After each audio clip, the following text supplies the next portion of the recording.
Welcome dear students, आप सभी का स्वागत है मैथ्स वाले यूट्यूब चैनल पर। आज हम करने जा रहे हैं एक बहुत ही इंटरेस्टिंग चैप्टर, एक बहुत ही अच्छा चैप्टर, दैट इज़ वेक्टर। तो आज हम वेक्टर चैप्टर चालू करने जा रहे हैं। तो वेक्टर के बारे में फुल इन्फॉर्मेशन, वेक्टर होता क्या है, वेक्टर के बारे में फुल इन्फॉर्मेशन मैं आपको इससे पहली वाली वीडियो में दे चुका हूँ। तो मैं कहूँगा कि आप उस वीडियो को मस्ट देखना उसको, और उसके बाद हम वेक्टर स्टार्ट करते हैं। तो आज हम वेक्टर की एक्सरसाइज स्टार्ट करेंगे। तो exercise 12.1 elements of mathematics foundation का। तो क्वेश्चन नंबर फर्स्ट है इसका। तो क्वेश्चन नंबर फर्स्ट क्या कहता है इसका कि if A is a non zero vector, A जो है एक नॉन जीरो वेक्टर है, फाइंड ए स्केलर के। तो हमें स्केलर के कॉन्स्टेंट हमें वो फाइंड करना है, लेकिन हमें गिवन दिया है कि such that magnitude of k of a vector is equal to 1। तो हम इसको सॉल्व करते हैं। सॉल्यूशन है इसका। तो क्या दे रखा हमें गिवन, सबसे पहले जो दे रखा है उसको लिखेंगे magnitude of k of a vector equals to 1। K of a vector का मैग्नीट्यूड हमें 1 दे रखा है। तो हम क्या इसको अलग अलग लिख लें, क्योंकि के है जो वो कांस्टेंट है। तो मैग्नीट्यूड ऑफ के और magnitude of a vector is equal to 1। ठीक है, तो magnitude of k is equal to क्या आ जाएगा, इस 1 ए को डिवाइड में ले जाएंगे मैग्नीट्यूड ऑफ ए वेक्टर। अब जब हम के का मैग्नीट्यूड हटाएंगे तो क्या आएगा, k is equal to plus minus 1 over में मैग्नीट्यूड ऑफ ए वेक्टर। ठीक है, अब इसका सेकंड क्वेश्चन है। तो क्वेश्चन नंबर सेकंड का फर्स्ट पार्ट हमसे क्या कहता है कि if a vector is equal to B vector, अगर ए वेक्टर है जो बी वेक्टर के इक्वल है, तो is it true that magnitude of a vector is equal to magnitude of b vector. अगर ए वेक्टर जो है बी वेक्टर के इक्वल है, तो क्या ये सच है कि उन दोनों का मैग्नीट्यूड भी इक्वल होगा। भाई जब A vector is equal to B vector, जब ए वेक्टर जो है बी वेक्टर के इक्वल है, तो बी वेक्टर की जगह हम ए वेक्टर लिख सकते हैं यहाँ पे। तो ए वेक्टर के इक्वल होगा, और जब ए वेक्टर के इक्वल होगा, जब वो पूरा ही इक्वल होगा, तो उसका मैग्नीट्यूड भी तो इसके इक्वल होगा। तो यहाँ पे हम लिख सकते हैं कि hence if both vectors are equal then it is always true that there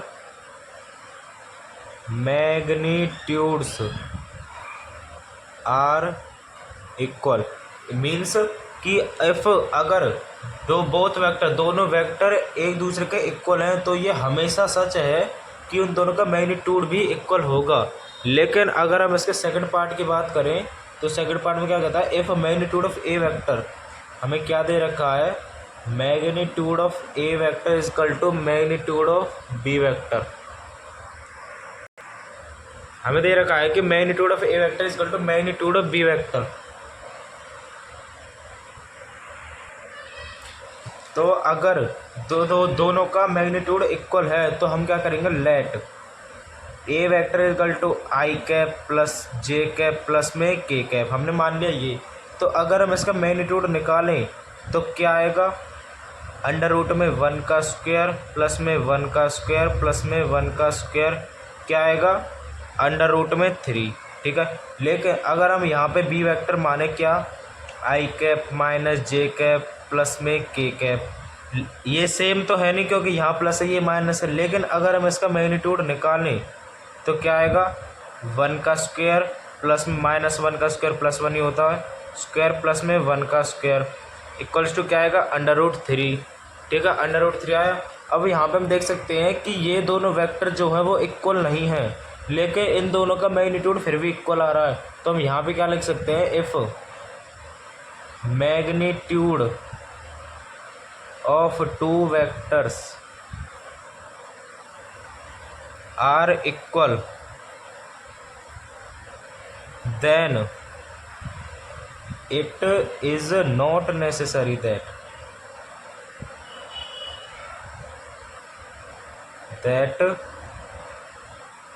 both vectors are equal। इसका मतलब ये है कि ये कहना चाहता है कि if magnitude of two vector equal, अगर दो वेक्टर्स का मैग्नीट्यूड इक्वल है, तो ये ज़रूरी नहीं है कि वो दोनों वेक्टर भी इक्वल हों। ठीक है, अब हम करेंगे इसका थर्ड क्वेश्चन। तो क्वेश्चन नंबर थर्ड हमसे ये कहता है कि हमें प्रूफ करना है कि माइनस और minus a vector is equal to A vector. अगर किसी वेक्टर को माइनस से मल्टीप्लाई करें और उसी वेक्टर को दोबारा माइनस से मल्टीप्लाई कर दें तो क्या वो उसी के इक्वल आता है। चलिए देखते हैं solution. Let a vector is equal to a B vector. क्यों? क्योंकि हमने मान लिया एक ये ए पॉइंट मान लिया, ए बी पॉइंट मान लिया, और ए हमने मान लिया कि ए इसका पोजीशन वेक्टर है ए से बी की तरफ। ठीक है, अगर हम इसको माइनस से मल्टीप्लाई करें तो minus a vector is equal to क्या हो जाएगा, माइनस ए बी वेक्टर। तो minus a vector minus a B vector को हम क्या लिख सकते हैं, b a vector. B a vector इसीलिए क्योंकि माइनस क्या है, डायरेक्शन को शो करता है, और डायरेक्शन किसकी वजह से आ रही है, माइनस की वजह से। तो जब माइनस ए बी है तो अगर उसके डायरेक्शन को चेंज कर दे तो माइनस ए बी का प्लस बी हो जाएगा। ठीक है, अगर हम इसको दोबारा माइनस से मल्टीप्लाई कर दें तो क्या हो जाएगा, ये दोबारा बी ए जो है माइनस से मल्टीप्लाई हो जाएगा। तो माइनस और minus a vector is equal to क्या हो जाएगा, ए बी वेक्टर। और हमने शुरू में देखा था कि ए बी वेक्टर किसके इक्वल है, ए के इक्वल है। तो हैंस प्रूव्ड। तो ये हमारे यहाँ पे क्वेश्चन प्रूफ हो जाएगा। अब हम करेंगे इसका फोर्थ क्वेश्चन। तो क्वेश्चन नंबर फोर्थ क्या कहता है हमसे कि a B C d is a parallelogram. एक हमने पैरेललोग्राम मान लिया ए बी सी डी। ठीक है, ये हमारा एक पैरेललोग्राम है ए बी सी और डी, और a B vector is equal to a b का जो पोजीशन वेक्टर है वो क्या है, ए वेक्टर, और बी सी का पोजीशन वेक्टर क्या है, बी वेक्टर। और हमें शो क्या करना है, ए सी का पोजीशन वेक्टर में ए प्लस बी शो करना है, बी डी का हमें बी माइनस ए शो करना है। तो इसके लिए हमको एक ए सी को ज्वाइन करना होगा और एक बी डी को ज्वाइन करना होगा। ठीक है, तो हम क्या लिख सकते हैं, given that A B vector is equal to A vector और B C vector is equal to B vector. ठीक है, सॉल्यूशन प्रूफ करेंगे इसको। फर्स्ट सबसे पहले इन ए ट्राइंगल ए बी सी, कौन सा, ए बी सी, ये वाला ट्राइंगल जो बन रहा है ए बी सी। हमने इससे पहले ट्राइंगल लॉ वेक्टर रिलेशन पढ़ा था जिसमें क्या था कि hypotenuse equals to sum of base and perpendicular.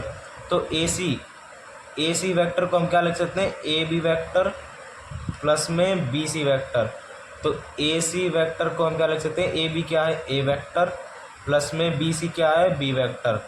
यहाँ पे लिख देंगे साइड में by triangle law of vector addition. ठीक है, ऐसे ही सेकंड करेंगे इन ट्राइएंगल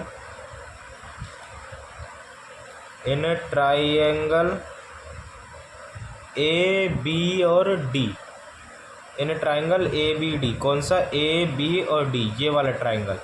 तो इसमें क्या हो जाएगा, बी डी का equals to d a vector plus में ए बी वैक्टर। ठीक है, b d vector equals to d a vector किसके इक्वल है, बी सी के इक्वल है, लेकिन डायरेक्शन की इसकी अपोजिट है। क्यों, ये जो है बी ए वेक्टर आएगा, ये ए d vector, D a vector, और ये आएगा B a vector, b a vector. ठीक है, तो डी ए वेक्टर क्या है, बी सी और डी ए जो ये है ये परपेंडिकुलर है एक दूसरे के। तो यहाँ पे साइड में क्या आ जाएगा, b C vector is equal to d a vector. ठीक है, तो ये आ जाएगा d a vector is equal to b C vector. तो यहाँ पे क्या लिख देंगे, b C vector minus a B vector है, अगर ये बी ए वेक्टर है, अगर मुझे इसका ए बी बनाना है तो क्या आ जाएगा, वो चेंज हो जाएगी इसकी डायरेक्शन, क्या हो जाएगा, ए बी वेक्टर माइनस का। तो b d vector is equal to b C vector की वैल्यू का माइनस बी वेक्टर, और ए बी की क्या है, ए वेक्टर। तो ये हमारा क्वेश्चन यहाँ पे प्रूफ हो जाएगा, हेंस प्रूव्ड।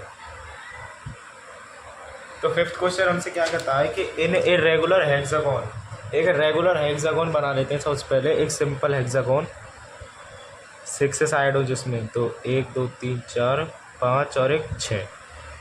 क्या A B C D E और एफ। ठीक है, अब हमसे क्या कही है कि prove that A B vector plus a c vector plus a d vector और ए ई वेक्टर और a f vector is equal to 3 of A d vector. ये हमसे प्रूफ कराने के लिए कही है। तो हम क्या करेंगे, सबसे पहले जो जो हमें प्रूफ करना है तो उसको ज्वाइन कर लेंगे। तो सबसे पहले ए सी हमें चाहिए, तो ए सी को ज्वाइन करेंगे एक बार, एक ए डी को ज्वाइन करेंगे और एक ए ई को ज्वाइन करेंगे। ठीक है, क्योंकि ए बी इससे पहले से ज्वाइन है और ए एफ ज्वाइन है, तो a C A D A ई इनको हम ज्वाइन कर लेंगे। तो यहाँ पे हम लिख लेते हैं साइड में, here A B C D E F is a regular hexagon and join A C A D and A E. ठीक है, नाउ हम क्या करेंगे, जो हमें प्रूफ करना है उसको लिख लेंगे पहले बार। तो ए बी वैक्टर प्लस में ए सी वैक्टर प्लस में ए डी वैक्टर प्लस में ए ई वैक्टर प्लस में ए एफ वैक्टर।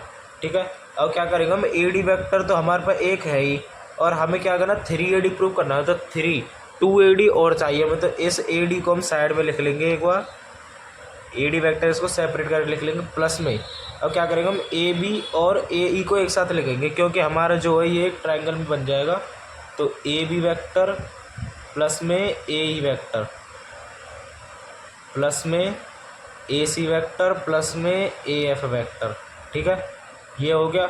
अब इसके बाद क्या करेंगे हम, ए बी जो वेक्टर है वो किसके इक्वल है, ई डी वैक्टर के इक्वल है, क्योंकि ये दोनों साइड आप एक दूसरे के पैरेलल है। तो हम यहाँ लिख देंगे ए बी की जगह क्या आ जाएगा, ई डी वैक्टर प्लस में ए ई वैक्टर। ठीक है, प्लस में ए सी वैक्टर प्लस में, अब ए एफ जो वेक्टर है वो सी डी वैक्टर के इक्वल है, क्योंकि ये दोनों आपस में पैरेलल है। तो क्या आ जाएगा, सी डी वैक्टर प्लस में ए डी वैक्टर। ठीक है, यहाँ तक समझ में आ गया। अब ये हो जाएगी हमारे first equation. Now in triangle A E और D, in triangle A E और डी, तो ए डी हाइपोटेन्यूस है, तो a D vector equals to क्या आ जाएगा, ए ई वैक्टर प्लस में e d vector. And in triangle a c d, इसमें भी ए डी जो है वो हाइपोटेन्यूस है, तो क्या हो जाएगा, ए सी वैक्टर प्लस में सी डी वैक्टर। ये हो जाएगी सेकंड इक्वेशन, ये हो जाएगी थर्ड इक्वेशन। ठीक है, अब from equation second and third, तो हमारी फर्स्ट इक्वेशन क्या थी, ई डी वैक्टर प्लस में ए ई वैक्टर। ठीक है, प्लस में ए सी वैक्टर प्लस में सी डी वैक्टर प्लस में ए डी वैक्टर। ठीक है, तो अब ई डी वैक्टर और ए ई वैक्टर की, ए ई वैक्टर ई डी वैक्टर की क्या वैल्यू थी, ए डी वैक्टर प्लस में ए सी वैक्टर और C D vector, A C vector C D vector की क्या वैल्यू थी, ए डी वैक्टर, और एक ए डी वैक्टर हमारे पास है ही पहले से, तो क्या आ जाएगा, 3 of A D vector. Hence proved, यही हमसे प्रूव करना था, तो हैंस प्रूव्ड। ठीक है, अब करेंगे हम इसका 6th क्वेश्चन। तो क्वेश्चन नंबर 6 हमसे क्या कहता है कि prove that the sum of all vector drawn from the centre of a regular octagon is 0 vector. ठीक है, तो सबसे पहले क्या करेंगे, हमें रेगुलर ऑक्टेगोन बनाएंगे, ऑक्टेगोन यानी 8 साइड। तो 1 2 3 4 5 6 7 और 1 8, कौन कौन सा, a B C D E f और जी और एच। अब क्या क्या है, इसका सेंटर जो है ये से होगा इसका सेंटर। अब ऐसे कहिए the sum of all vertices drawn from the centre, centre से जाने वाले सभी वर्टिसेस का सम, सेंटर से जाने वाली सभी वर्टिसेस का सम 0 वेक्टर होना चाहिए। ठीक है, तो हम यहाँ लिख लेंगे let A B C D E F G और H is a regular octagon. और हमसे क्या कहिए, प्रूफ हमें ये करना है कि ओ ए वैक्टर प्लस में O B vector, O B A O A, इसीलिए क्योंकि सेंटर से जा रहे हैं सभी। क्या है, ओ सी वैक्टर प्लस में ओ डी वैक्टर प्लस में ओ ई वैक्टर प्लस में ओ एफ वैक्टर प्लस में ओ जी वैक्टर प्लस में o h vector is equal to 0 के हमें प्रूव करनी है। तो हम क्या करेंगे, सॉल्यूशन करेंगे इसका। तो ओ ए वैक्टर प्लस में ओ बी वैक्टर प्लस में ओ सी वैक्टर प्लस में ओ डी वैक्टर। अब ये जो ओ ई वैक्टर है ये किसके इक्वल है, ओ ई और ओ ए, ये सारे एक ही प्लेन में लाई कर रहे हैं। ओ ई भी सेम डिस्टेंस है, ये भी सेम डिस्टेंस, क्योंकि सेंटर से जा रहे हैं।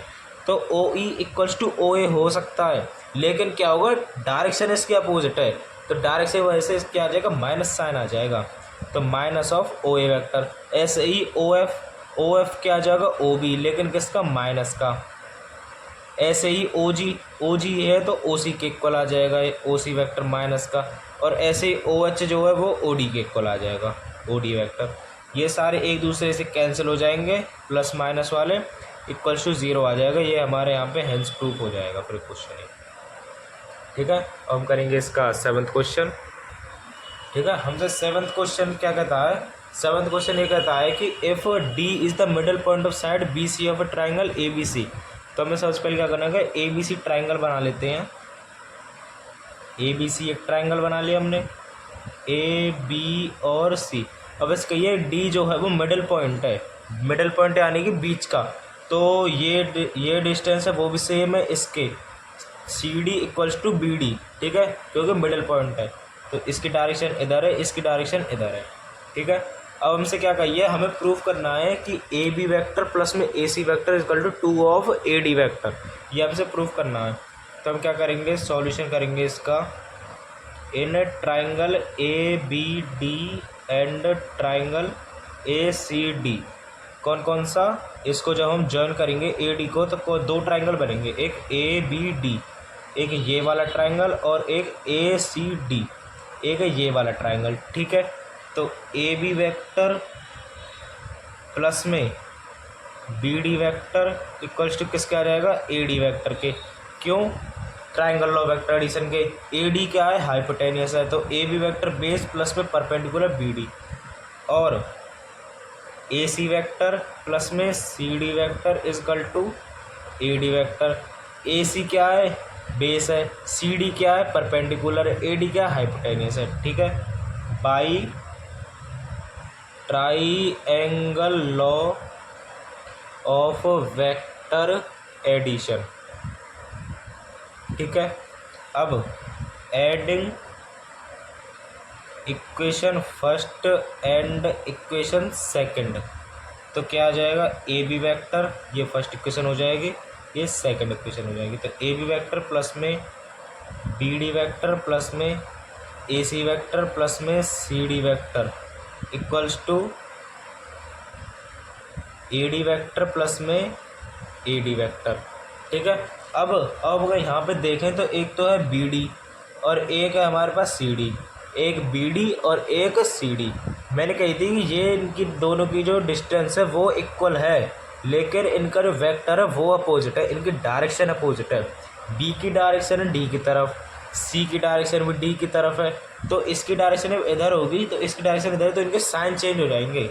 इक्वल तो है लेकिन साइन चेंज हो जाएंगे। तो क्या आ जाएगा, ए बी वैक्टर प्लस में बी डी वैक्टर प्लस में ए सी वैक्टर, और ये सी डी जो है इसको हम बी डी लिख लेंगे, लेकिन कैसा, माइनस का, equals to A D vector plus में ए डी वैक्टर। तो इस बी डी से ये बी डी कैंसिल हो जाएगा, तो ए बी वैक्टर प्लस में ए सी वैक्टर इक्वल्स टू क्या आ जाएगा, 2 ऑफ ए डी वैक्टर के। हैंस प्रूव हो जाएगा हमारा क्वेश्चन यहाँ पे। अब हम करेंगे इसका 8th क्वेश्चन है, लास्ट क्वेश्चन। तो हमसे 8th क्वेश्चन क्या कहता है कि a B C d is a quadrilateral. एक ए बी सी डी जो है वो एक क्वाड्रिलेटरल है, क्वाड्रिलेटरल बना लेते हैं कोई भी एक, ए बी सी और डी। ठीक है, प्रूव दैट, प्रूव करना है हमें b a vector plus b c vector plus c D vector plus d a vector equal to 2 of b a vector. ये हमें प्रूव करना है। तो हमें किस किस की चीज़ की ज़रूरत पड़ेगी। एक तो हमें यहाँ पे हम लिखेंगे solution here ABCD is a regular quadrilateral and join BC। हमें BC नहीं BD सॉरी, हमें BD को ज्वाइन करने की ज़रूरत पड़ेगी क्योंकि ये क्या है, इसका डायगोनल है। ठीक है, BD को हमने ज्वाइन किया। नाउ अब हम देखें तो इसमें दो ट्रायंगल बनेंगे, तो क्या क्या हो जाएगा, BA वेक्टर प्लस में BC वेक्टर प्लस में CD वेक्टर प्लस में DA वेक्टर। ठीक है, अब हम क्या करें, यहाँ पे BA वेक्टर एक तो प्लस में BC वेक्टर और CD वेक्टर को एक साथ लिख लेंगे हम DA वेक्टर, और equals to BA vector plus में BC वेक्टर, एक BC वेक्टर और CD वेक्टर किसके इक्वल हो जाएगा, BD वेक्टर के, क्योंकि ट्रायंगल लॉ वेक्टर एडिशन के अकॉर्डिंग। तो हो जाएगा BD वेक्टर प्लस में DA वेक्टर बाहर है ही। अब equals to BA vector plus में अब BD वेक्टर और DA वेक्टर किसके इक्वल हो जाएगा, AB वेक्टर के, सॉरी BA वेक्टर के, क्योंकि इसकी डायरेक्शन क्या है, अपोजिट हो जाएगी। तो हैंस ये हमारा 2BA वेक्टर के इक्वल हो जाएगा, हैंस प्रूव। मैं यहाँ पे साइड में लिख देता हूँ जिससे कन्फ्यूज़न ना हो। BD वेक्टर प्लस में DA vector equals to BA vector, क्योंकि क्या है, BD की डायरेक्शन इधर है और DA की डायरेक्शन इधर है, तो इसकी डायरेक्शन जब इधर होगी, इसकी इधर होगी, तो इसकी डायरेक्शन क्या होगी, इधर होगी इसकी डायरेक्शन। ठीक है, by triangle law of vector addition. ठीक है, तो ये हमारे यहाँ पे एक्सरसाइज कंप्लीट हो। मिलते हैं नेक्स्ट वीडियो में नई एक्सरसाइज के साथ। तो तब तक हमारे चैनल को सब्सक्राइब करें, इस वीडियो को लाइक करें, कमेंट करें, शेयर करें। Thank you so much.